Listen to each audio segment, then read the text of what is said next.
Assalamualaikum warahmatullahi wabarakatuh. Selamat pagi dulur di mana berada. Pagi hari ini tentunya senang rasanya kita balik lagi ketemu dalam acara obrolan komunitas. Dan di obrolan komunitas ini dulur spesial nian kita kehadiran tiga narasumber yang luar biasa. Kopnya dipakai boleh. Iya. Dan siapakah gerangan? Tentunya narasumber kita pepatah bijak mengatakan tak kenal maka tak sayang maka tak cinta ya.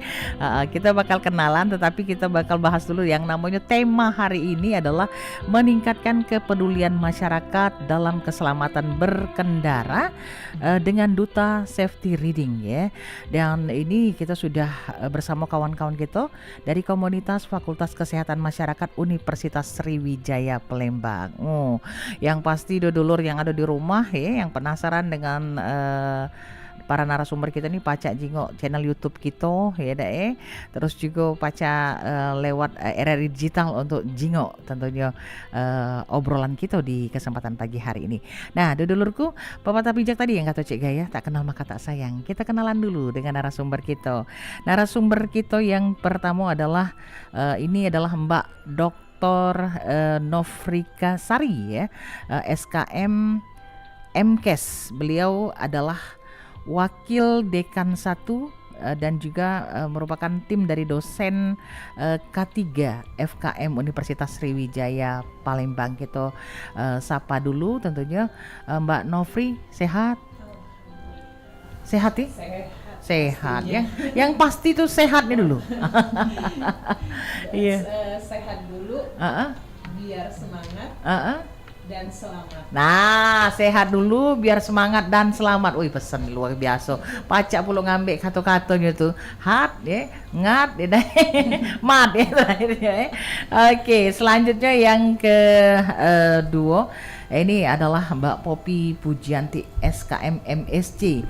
Beliau adalah tim dosen K3 FKM Universitas Sriwijaya. Assalamualaikum Mbak Popi, sehat? Waalaikumsalam, sehat. Alhamdulillah. Ya, alhamdulillah Cik Gaya. Luar biasa. Luar biasa. Kalau Cik Gaya biasa di luar.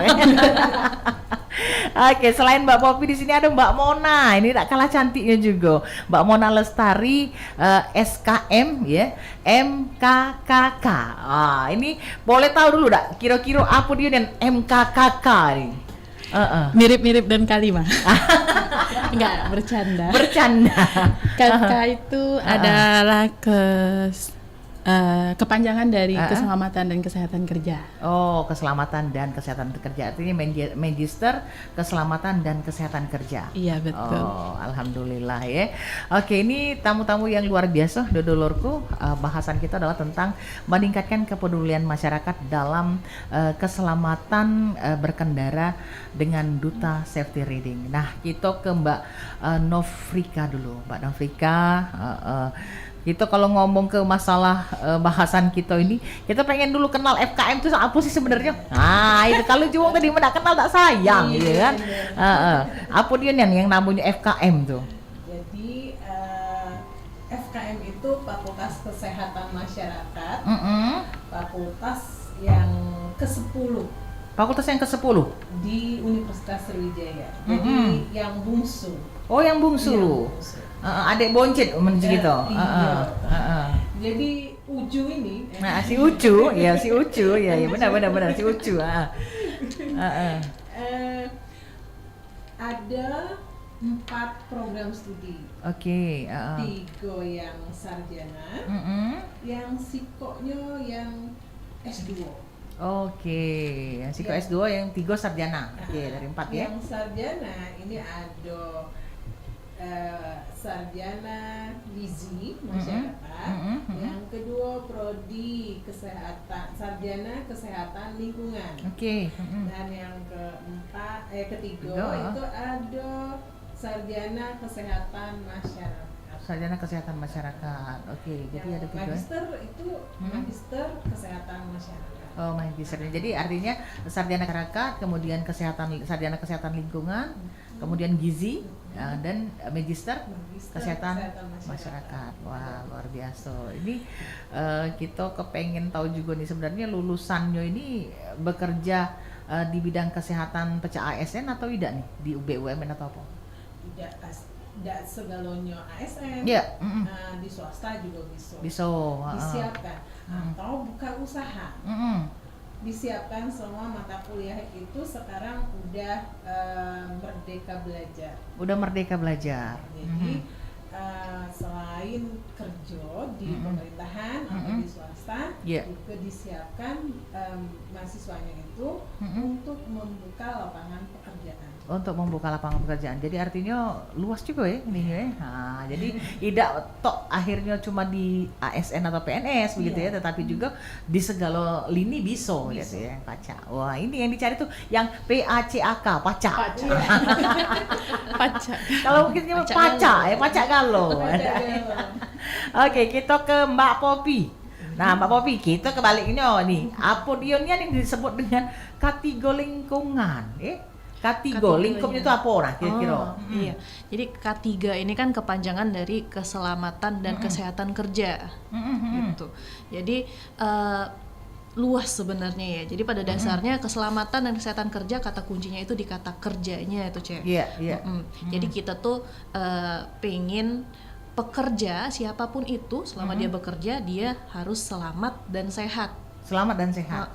Jadi di lingkungan manapun dia bekerja, jadi interaksi dia sama peralatan kerjanya gitu ya. Kemudian apapun yang ada di sekitar dia tempat bekerja, kita upayakan supaya tidak berbahaya buat si pekerja ini.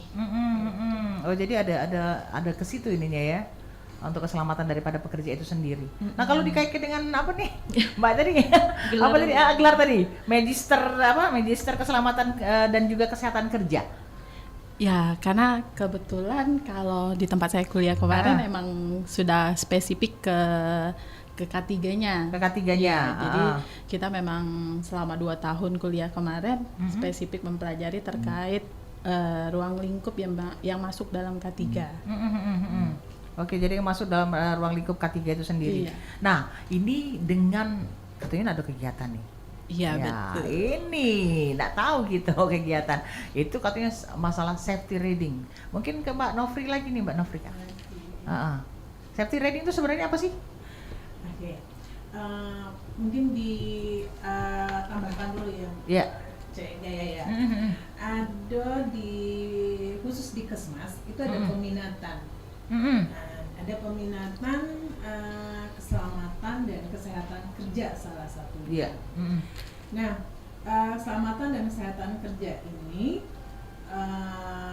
sebenarnya ruang lingkupnya itu adalah mulai dari kita berangkat sampai kita pulang kembali. Iya. Itu dalam keadaan Selamat. Nah, sehat dan selamat. dan sehat. Betul. Sehat dan selamat. Selamat. Ya, itu jadi satu Dua beradik itu. Doloran. Iya. Jadi dalam prosesnya ini kita sekarang ini penggunaan kendaraan. Oke. Penggunaan kendaraan baik motor, mobil atau transportasi umum. Oke. Nah, ini pasti digunakan oleh kalau kami di kampus pasti digunakan, apalagi kampus kami punya 2. Iya. Ataupun sebenarnya bukan masalah di kampus aja. Setiap kita kerja, Setiap kerjaan. mau transportasi itu sangat diperlukan. Nah, jadi perjalanan ini punya rambu-rambunya. Yang harus diikuti gitu ya. Selama kita berangkat sampai kita pulang kembali. sampai kita parkirin pun kendaraan kita atau kita pakai kendaraan umum itu berhenti pun itu punya rambu-rambu. Nah, jadi kalau yang safety riding-nya ini adalah rambu-rambunya seperti persiapan kita sendiri persiapan kendaraan kita, kemudian persiapan lingkungan kita. Lingkungan ini maksudnya begini, ada satu mungkin selama proses kita bekerja dari rumah kembali ke rumah ini ada setelah kita persiapkan semuanya, ada kondisi-kondisi yang mungkin kita perlu siap dan tanggap. Contohnya itu seperti apa? Asik. Asik. Iya, jangan kita terlalu serius. Iya. Heeh. Oke. Contohnya Heeh. ngejer jam. Oh, kuliah ya. Ganca. Jam 7:30 dosennya ini yaitu kan takut ya deh. Atau sekarang nih pinjer. Pinjer, iya benar-benar. Pinjer sekarang. Kalau kami pinjer. galak nyengkel ke biji mako untuk absen gitu. Ngajar absen gitu. Atau kita sibuknya antara anak, kantor, kayak gitu kan. Terus pasar. Nah, selain kita siap dengan tadi alat, cek kendaraan, atau apa, ada kemungkinan terjadi sesuatu yang tidak kita inginkan. Oke. Misal di jalan itu terjadi sesuatu, ya, apa ya, apa ya, motor kepleset dikit lah ya. Motor kepleset, Tergelincir. Nah, iya. Ecaknya tuh tergelincir ya bahasanya. Jadi kita perlu persiapan apa yang harus kita lakukan. Ya Oke. kan? Bukan hanya cek kita, tapi kita harus tahu siapa nih yang harus kita lakukan pertama. Cek dulu, misalnya kayak gitu kan, apa yang dilihat, kita mundurin dulu diri kita dulu. Kita tenangkan dulu seperti itu. Kemudian kendaraan setelah kita nggak apa-apa atau kita butuh bantuan, kita menghubungin siapa, bisa juga. Kemudian atau kendaraan kita bisa dipakai atau enggak, kadang-kadang kita paksa. Kita belum cek apa yang harus kita cek dulu kendaraannya setelah kejadian ini. Misalnya kejadian yang tidak diinginkan tadi, apa sih yang perlu dicek dulu? Apakah masih bisa kita melanjutkan perjalanan atau tidak? Oke. Itu yang perlu diperhatikan. Iya, Mbak Popi. Kalau kita ngomongin sesuai dengan tema meningkatkan kepedulian masyarakat dalam keselamatan berkendara dengan duta safety riding ini tadi. Betul. Kita nih jadi penasaran cak lagu Roma Irama. Pengen tahu gitu. Kalau menurut Mbak Popi Dewe, kira-kira kepedulian masyarakat terhadap tentunya safety-nya sendiri itu seperti apa sih?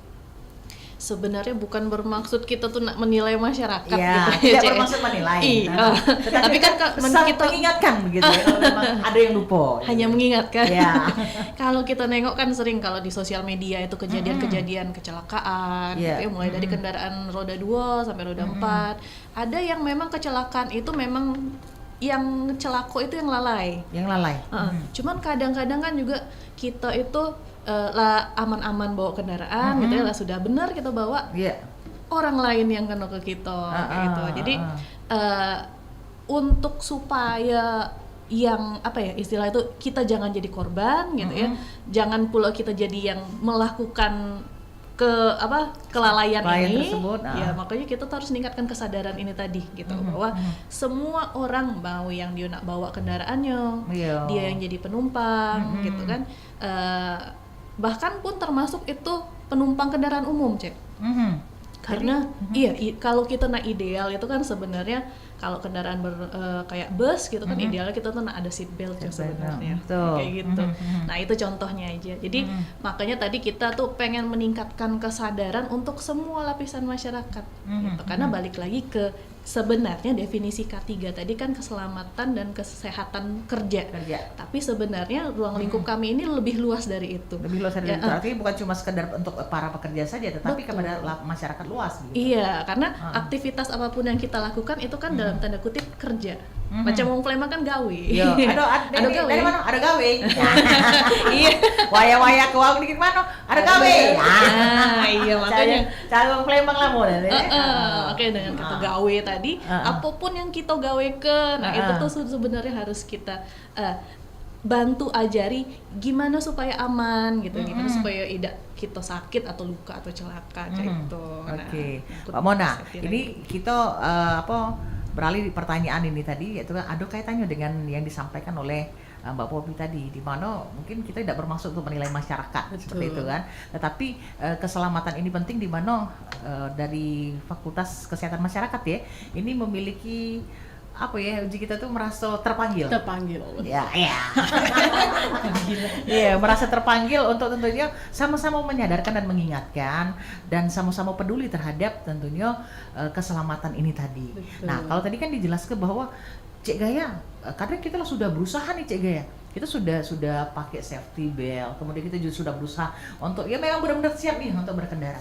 Tapi tidak taunya kita yang jadi korban.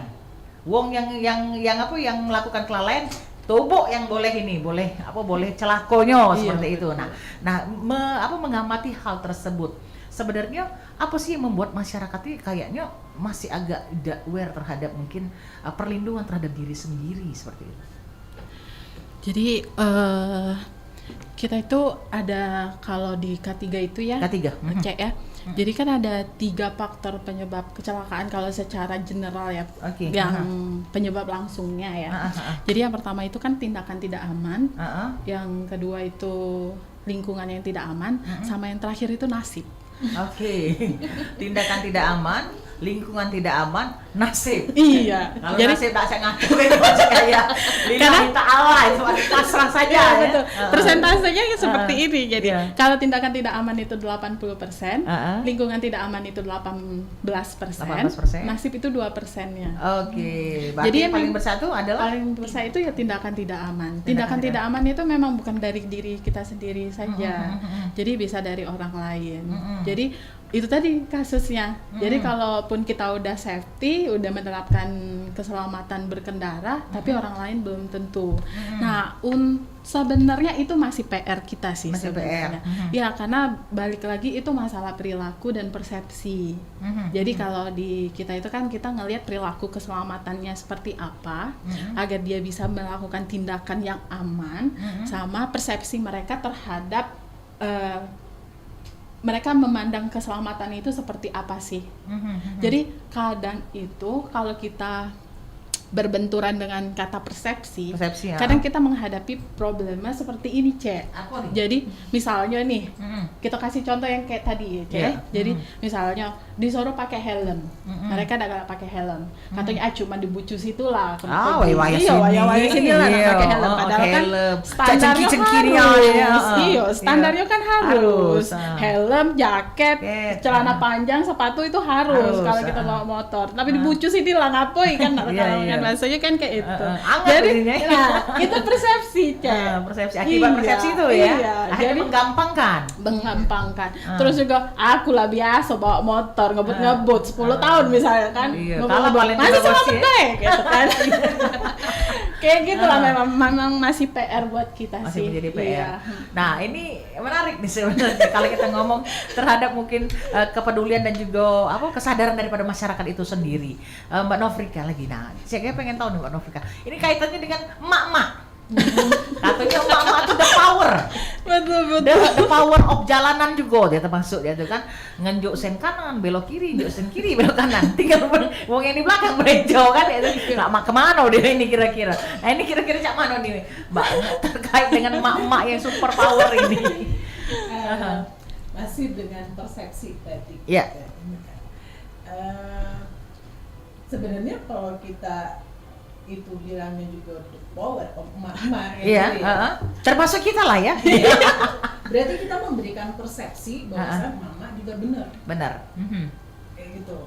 Jadi kalau mama dipersepsikan dia benar, semua pun apapun itu benar, akhirnya kita akan membangun.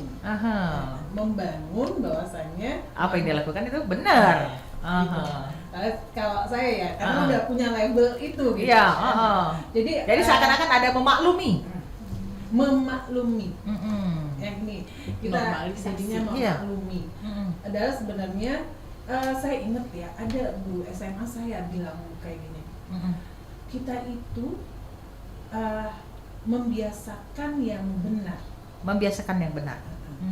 Bukan membiasakan yang salah. Tapi kita ini terus terbiasa. Karena kita tadi tuh membiarkan dan memberikan label tadi. Memberikan label tadi. Dan satu lagi, kita ini nggak masalah sebenarnya dikritik. Oke. Karena kalau kita dikritik, kita itu terbiasa tidak mau disalahkan ya. Sebenarnya tidak mau disalahkan. Kemudian begitu kita dikritik, kita langsung membentengi diri. Nah, begitu kita membentengi diri, langsung bantah biasanya. Saya sih coba nih dari kalau saya sebenarnya orang Palembang juga ya, yang katanya keras padahal enggak keras, enggak keras kayak. Jadi begitu kita sudah karena kami sudah melabeli tadi, kita belum sempat untuk diam, meresapi, atau mencari informasi, mencari informasi apakah atau membandingkan. Mencari informasi itu kan berarti kita membandingkan ini kan salah atau benar. Nah itu, tapi kita udah bantah dulu biasanya. Begitu kita mencari informasi, mendapatkan informasi yang benar, insya Allah kita itu akan masuk bahwasanya ini salah, saya akan membiasa. Saya coba, ini salah, saya ulang lagi yang benarnya. Ini salah, saya ulang lagi yang benar. Akhirnya terbiasa. Jadi kayak gitu. Jadi saling mengingatkan. Saling mengingatkan. Iya, saling mengingatkan untuk selalu yang melakukan yang benar. Membiasakan yang benar. Tapi yang biasa kita lakukan belum tentu benar. Nah, tapi itu tadi kan dengan adanya melabelkan seperti itu kan akhirnya kan si emak-emak sendiri akhirnya berpikirnya ya udah memang ya itulah kami kayak gitu kan, seakan-akan seperti itu, sehingga ketika itu berulang ya jadi dianggapnya sesuatu yang biasa. Ya udah mama ya memang kayak gitulah namanya raja jalanan dewa gitu, seperti itu kan. Pada akhirnya ketika mama itu salah terus dia merasa benar, yang orang lain tadi yang kena imbasnya pun ya udahlah mama. Iya, betul. Yuk, dimaklumin kayak gitu kan. Itu yang akhirnya kecelakaan akan terus dan menerus ya, seperti itu. Jadi makanya kami ini kegiatan yang Sakti Reading ini nanti itu mencakup semua unsur sebenarnya, sehingga terutama yang di SMA. Yang di SMA. Kenapa SMA yang dibidik terlebih dahulu? SMA ini kan peralihan. Kita belaga ado di aku, hebat ado di aku, dagang muda. Dan yang akan mau kuliah atau mau bekerja, itu kan mereka setelah selesai sekolah, biasanya seperti itu. Dan mereka dapat SIM-nya di usia 17 tahun. Namun mungkin ada persepsi kayak gini, daripada ojek mahal, ya sudahlah, aku kasih kelah motor ke anak. Itu orang tua nih ya? Iya.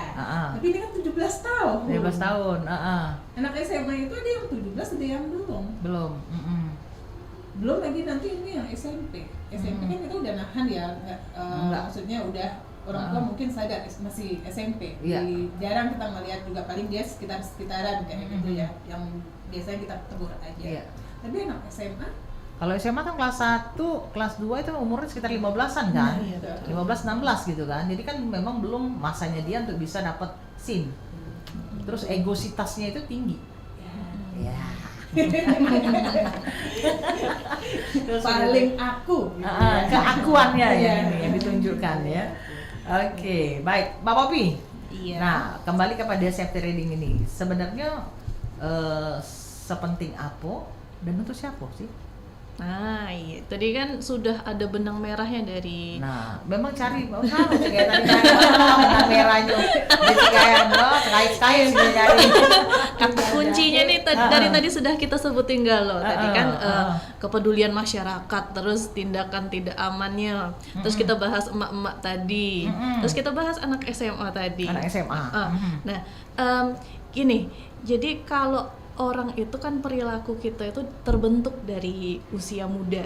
sebenarnya sampai kita dewasa. Nah, mak tadi ini lah sudah terbentuk. Lah sudah jadi watak ya akhirnya. Iya. Karena kan lagi benar kata Mas tadi kan. Betul. Makanya kita kalau kita mau memperbaiki atau mengubah, kita mulai dari usia yang lebih dini. Gitu. Makanya tadi juga yang disampaikan oleh Bu Nufrika juga kan, ya selain karena mereka usia peralihan tadi, juga karena mereka masih muda. Jadi kita pengen dia itu saling, makanya ada kata duta tadi ya, kita dengan duta safety riding tadi, supaya di setiap sekolah SMA yang nanti akan ikut kegiatan kami ini, dia akan kami bekali ilmu, gitu ya, nanti akan dibekali ilmu pengetahuan safety riding itu seperti apa, gitu. Jadi supaya mereka bisa menularkan tanda kutip ke teman-temannya. Jadi generasi mereka itu kita maunya kayak sudah tahu galau supaya nanti ketika mereka tumbuh besar gitu kan, mereka bisa jadi emak-emak yang lebih baik di jalanan. Ataupun juga mereka ya orang rumahnya gitu, kayak kan pulang sekolah kayak, "Mama, aku tadi denger nih diajarin ini nih gitu tentang safety riding. Mama bawa motornya sen kanan belok kiri masih enak dong, aku duta gitu." Tapi cewek itu sampai sekarang kalau aku pikir, aku lama emak tuh sen kanan beloknya ke kiri. Mungkin banyak yang dipikirkan. Dia kanan ini yo, pasti sih belok ke sini. Kesian yang di belakang yo kan. Harga cabai berapa sih? Itu Gitu. penyebabnya, salah satu penyebabnya ya. Oke. Nah, kembali kepada tentunya Mbak Mona lagi nih, Mbak Mona, terkait dengan kegiatan. Kegiatan ini dilaksanakan kapan? Dan tentunya apa sih sebenarnya yang ada dalam kegiatan ini? Dengan bentuk kepedulian dari komunitas fakultas kesehatan masyarakat yang ada di Universitas Sriwijaya kan? Iya. Jadi Cek, panjang nih acaranya. Panjang ini. Ada rangkaiannya. Ada Cek. rangkaiannya. Iya, kayak Dimulai kereta dari api. kapan sepuh ini tadi ya? Kayak kereta api panjang rangkaiannya. Jadi kita startnya itu di tanggal 16 insya Allah, 16 Oktober. Kalau nggak ada halangan ya Cek ya. Jadi 16 Oktober tahun ini itu pembukaan, sekaligus nanti kita ada acara talk show sama workshop. Jadi di situ kita memberikan edukasi terkait safety riding, terus juga kita akan memberikan pelatihan terkait pembuatan film pendek. Karena nanti output dari talk show itu sama workshop itu nanti akan ada lomba. Kita mau ngadain lomba film pendek yang temanya itu secara general itu safety riding. Jadi setelah dibuka, kita akan langsung buka untuk pendaftaran lomba. Itu nanti akan dimulai dibuka dari tanggal 18 Oktober sampai di tanggal 30 November. Dari 18 Oktober sampai 30 November. Itu adalah untuk puncaknya? Daftar lomba. Oh, daftar lomba ya? Daftar lomba. Oke, puncak acara lagi ya? Puncak acara nanti dulu, Cek. Sabar, Cek. Masih ada sekolah lagi, Cek. Nah, jadi itu tadi, kita kan tadi sudah nyinggung terkait duta safety riding. Iya. Nah, kita resmikan dulu, Cek. Oh, jadi diresmikan Iya, jadi di tanggal 17 Oktobernya. Jadi agak kita di situ ngadoi pelatihan untuk adik-adik yang calon duta ini. Terus nanti setelah kegiatan di hari itu, di akhir sesi, di akhir acara itu kita lantik. Jadi kita resmikan gelar duta safety riding dan disitulah start mereka harus bekerja, bertugas. Iya. Duta safety riding. Jadi tugasnya itu tadi memberikan edukasi ke masyarakat di sekitar mereka yang berkaitan dengan keselamatan berkendara. Nah, baru nyampe ke puncak. Ke puncak ya. Iya. Jadi pelan-pelan, puncaknya itu agak kita adain di akhir tahun. Oh, akhir tahun. Ya. Okay. Di tanggal 15 Desember itu sekalian pengumuman lomba, pameran maksudnya pameran yang video-video film pendek itu nanti kita puter di situ, terus juga sekaligus penutupan.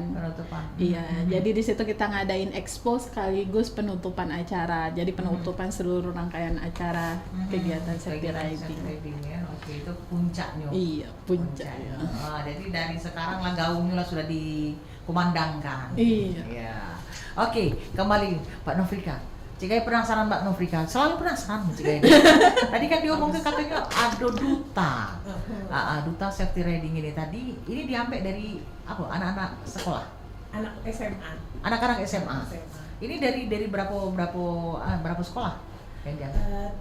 30 sekolah SMA yang ada di Sumatera Selatan. 30 SMA yang ada di Sumatera Selatan. Artinya bukan cuma di Kota Palembang ya? Sumatera Selatan. Iya. Itu yang dipilih itu sudah ditentukan atau seperti apa nih mekanisme untuk milihnya kayak gitu kan? Kami daftar dulu, terus biasanya di SMA ini punya kategorinya ya. Jadi kami akan mewakili dari kategori tersebut. Iya. Dari setiap kategori ada perwakilannya. Jadi sekitar 30. Iya. Insya Allah kalau ini berlanjut, jadi bisa lanjut lagi, terpilih lagi yang duta-duta selanjutnya. Iya. Apakah ini merupakan perdana kegiatan ini? Iya, ini perdana. Kebenaran kami dapat kerjasama juga. Jadi kami bisa melakukan sesuai tridharma, pendidikan, penelitian dan pengabdian. Jadi 3 ini bisa kami rangkum dan tentunya karena kampus Merdeka Belajar itu melibatkan dunia industri, jadi kami di sini kerjasamanya dengan Astra. Oh jadi ada kerjasama juga ya. Oke. Nah ini kan ketertarikan daripada komunitas yang ada di komunitas dari Fakultas Kesehatan Masyarakat Universitas Sriwijaya ini lebih kepada kepedulian masyarakat dalam berkendara dengan duta safety ridingnya ya. Kenapa itu sih Mbak Poppy yang menjadi pilihan begitu? Coba. Yang mananya aja ya? Kenapa yang menjadi pilihan itu adalah tentunya keselamatan keselamatan berkendaranya itu gitu.